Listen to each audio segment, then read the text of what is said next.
আজ অনেক ভোরে ঘুম থেকে উঠেছি, তখন বাজে সকাল 6টা। তো মাকে বললাম চলো আমরা একটু বাজারে যাই, বাজার করে আসি।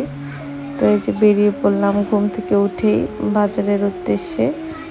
দেখলাম যে সকালবেলা অনেক কুয়াশা পড়ে, অনেক দিন পরই সকালে ঘুম থেকে উঠলাম। তো এই যে মাত্র চার দোকানে চায়ের পানিগুলো গরম হচ্ছে। আর আমরা যে যাচ্ছি মানে 6টা বাজে বাজার পৌঁছে দেখি আমরাই সবার লাস্টে এসেছি বাজারে। মানে এত সকালে বাজারটা শুরু হয়। এটা হচ্ছে আমাদের বায়রা ইউনিয়নের জয়নাল মার্কেট বলে। তো এখানে সুন্দর সুন্দর নদীর মাছ উঠেছিল, প্রচুর দাম ছিল। তো দেখছিলাম কি মাছ কেনা যায়। তো অবশেষে হচ্ছে এই মাছগুলো কিনতে চাইছিলাম, কিন্তু এত কয়েকটা মাছ তার দাম চাচ্ছিল 800 টাকা। তো পরে আর কিনে নাই। এখানে পাঙ্গাস মাছ ছিল, কিন্তু বেশি একটা ভালো লাগতেছিল না। আর এখানে পাবদা মাছ, কাচ্চি মাছ, অনেক নানান ধরনের মাছ ছিল। আর এখানে অনেক ধরনের শাকসবজি ছিল।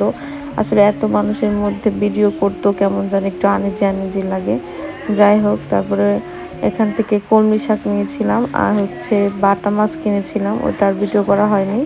তো এখানে দেখছিলাম নাস্তা বানাচ্ছে, দেখে খুব লোভ লাগছিল।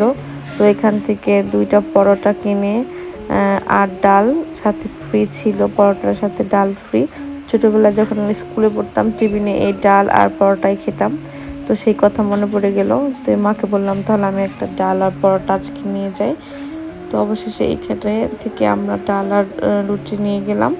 এটা হচ্ছে জয়নাল মার্কেটে অবস্থিত এই হোটেলটা, আপনারা যারা চিনেন হয়তো দেখতে পারবেন। এখানে মিষ্টিও ছিল। তো দেখতে দেখতে বাসায় চলে আসলাম। ধন্যবাদ।